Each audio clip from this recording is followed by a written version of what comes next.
broken out in Assam after senior Congress leader Bidhu Bhushan Das reportedly sang Amar Sonar Bangla, Ami Tome Bhalobasi, the national anthem of Bangladesh, during a Congress meeting in Sirbhumi. The incident occurred at an executive committee meeting held at the local Congress office where Bhushan Das began his speech with the song Amar Sonar Bangla that was written by Rabindranath Tagore in 1905 during the first partition of Bengal under British rule. Now, the video of the incident has since been circulated on social media.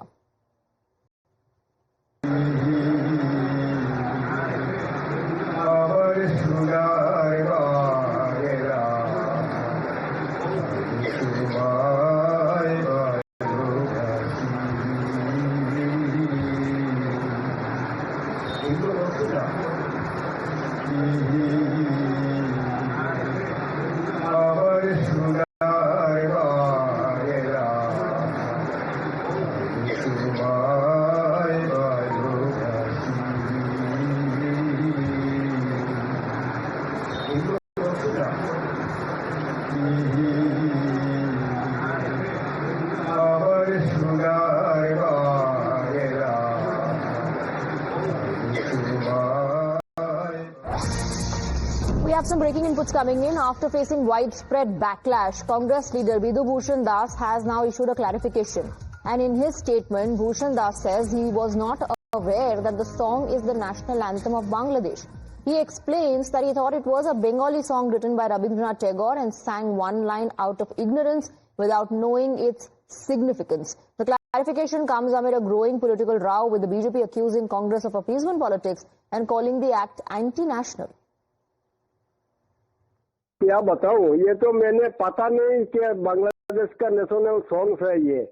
मैंने तो ये पता नहीं, और ये पता अगर होता तो मैंने नहीं गाता। मैंने तो सिर्फ दो शब्दों, वो अमर सोनार बांग्ला अमी तुम्हारे भालोबासी, बस वही बात। और दूसरा लाइन नहीं किया मैंने, नहीं, वो तो पता नहीं मुझे पता नहीं ये क्या नेशनल सॉन्ग, क्योंकि बांग्लादेश का इंटरेस्ट नहीं है ना बांग्लादेश के लिए मेरा। लेकिन ये मुझे पता नहीं थी कि ये बांग्लादेश का ये national song.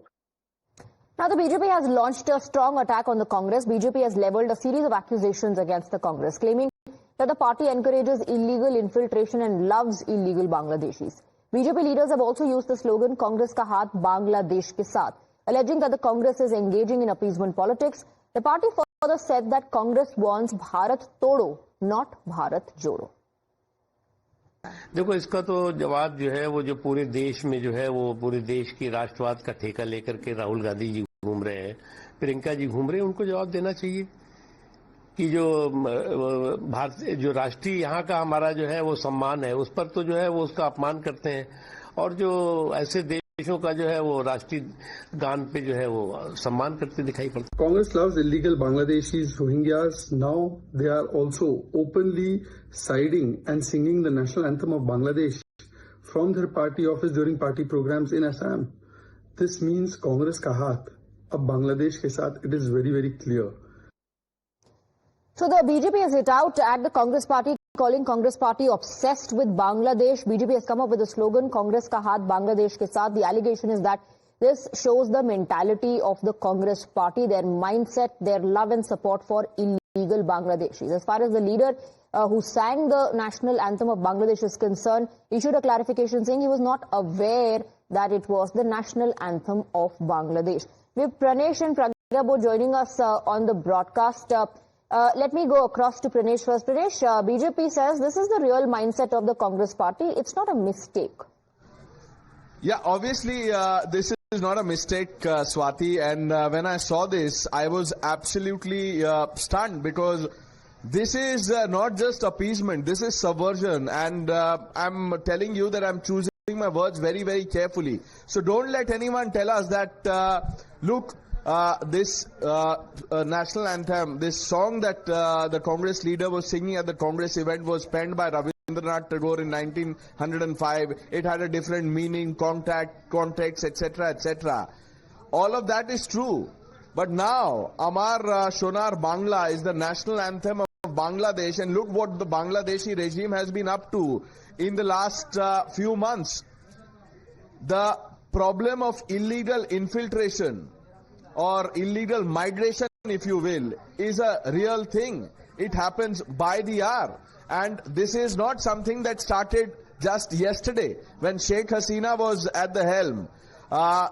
India and Bangladesh were working closely to weed out the problem. But now that Yunus has taken over, yes, Swati, you're saying something. Okay, Pradesh, I'm being told that we have Bidhu Bhushan Das with us on the phone line. Bidhu Bhushan Das जी, मैं आपसे पूछना चाहती हूँ कि आपने ये गीत क्यों गाया? तो ये तो देखिए मैडम, ये तो रविंद्रनाथ ठाकुर कवि गुरु जो था उसने लिखा था, वो तो पहले भी लिखा है ना। ये बांग्लादेश तो हुआ है काल परसों, 71 में हुआ है बांग्लादेश। और ये नेशनल सॉन्ग्स मुझे तो पता नहीं ना, मुझे तो पता नहीं कि ये नेशनल सॉन्ग्स ऑफ बांग्लादेश। अगर मुझे पता था तो मैं क्यों कहता। लेकिन मैं बांग्ला को इज्जत दे के गाया था। वो तो सिर्फ एक लाइन भी नहीं था, सिर्फ अमर सोनार बांग्ला हमें तुम्हारे भालोबासी, बस। और तो कुछ नहीं किया मैंने। ये तो मैंने तो इलीगल नहीं किया सर। मैं बताता हूं आपको मिस्टर दास, इलीगल क्या होता है। आप बोल रहे हैं आपको पता नहीं है कि ये बांग्लादेश का नेशनल एंथम है। मुझे पता नहीं सर। आपको पता नहीं था। आपको ये पता है कि बांग्लादेश 71 में हुआ, ये गाना 1905 में लिखा गया, ये सब पता है आपको। रविंद्रनाथ टैगोर ने लिखा, लेकिन आपको ये नहीं पता कि ये बांग्लादेश का नेशनल एंथम है। नहीं, ये नहीं पता सर, ये प्रॉमिस कर रहा हूँ मैं। ठीक है, नहीं पता था। ओके, मैं मान लेता हूँ आपको नहीं पता। आपको ये पता है कि बांग्लादेश से असम में जो लोग इलीगल्स आते हैं हर रोज और इतने सालों से आ रहे हैं, ये कितनी बड़ी समस्या है, ये पता है आपको? ये तो थोड़ा बहुत पता है, क्योंकि मैं तो एक गांव में रहता है ना। नहीं, आप गांव में रहते हैं, लेकिन आप नेता हैं कांग्रेस पार्टी के। इस इवेंट पे आप गए थे। अच्छा, ये बताइए कि जब आपने ये जो गाना गाया, आपको नहीं पता था? आपके जो बाकी आसपास लोग थे उनको तो पता था? उन्होंने क्या कहा आपसे?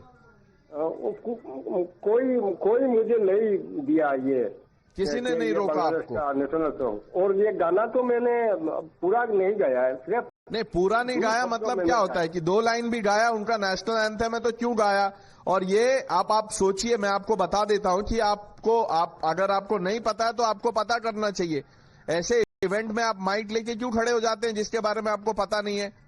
और इन्फिल्ट्रेशन का जो प्रॉब्लम है वो तो आज से नहीं है। कितने लोग इलीगली बॉर्डर क्रॉस करके आ जाते हैं। वहां देखिए डेमोग्राफी प्रॉब्लम हो गया है। पॉपुलेशन के बारे में हर रोज जो आपके मुख्यमंत्री हिमंता बिस्वा शर्मा वो बात करते हैं, उसके बाद भी आप ये कर रहे हैं। अभी बांग्लादेश में क्या स्थिति है आपको पता है? वहां हिंदुओं के साथ क्या हो रहा है उसके बारे में पता है? थोड़ा बहुत, वो भी थोड़ा बहुत पता है आपको? हाँ। वहां परसिक्यूट हो रहे हिंदूज, जो रिलीजियस माइनॉरिटीज हैं, उनकी जनसंख्या कम है, मंदिरों को तोड़ा जा रहा है, हिंदूज के साथ असॉल्ट हो रहा है हर रोज, वो भी नहीं पता आपको? और फिर आप नेशनल एंथम गाते हैं? नहीं, नेशनल सॉन्ग मुझे पता नहीं सर। मैंने फिर बता रहा हूँ कि ये तो बांग्लादेश का नेशनल सॉन्ग नहीं मुझे पता था। हाँ, ये तो सिर्फ कवि गुरु रविंद्रनाथ का गाना है ना ये, इसीलिए मैंने एक लाइन भी नहीं पूरा किया। नहीं, वो एक लाइन हो, एक शब्द हो। जब आपके नेता डीके शिव कुमार कर्नाटका में आरएसएस एंथम गाते हैं, तब कांग्रेस पार्टी बोलती है कि क्यों गाया, नहीं गाना चाहिए था। लेकिन आपको किसी ने कुछ बोला नहीं? नहीं, कुछ नहीं बोला। Okay, Swati, this is also a big takeaway from what Mr. Das is saying. While he was, at it, singing the first few lines of the anthem, nobody stopped him. Can you believe that nobody in that gathering, at that Congress event, knew that this is the national anthem of Bangladesh? I find it hard to believe. Absolutely. Now, just going by the clarification that he has issued, we don't know if it is under pressure now that he's saying he did not know that this was the national anthem of Bangladesh, or that, he's been advised to do so.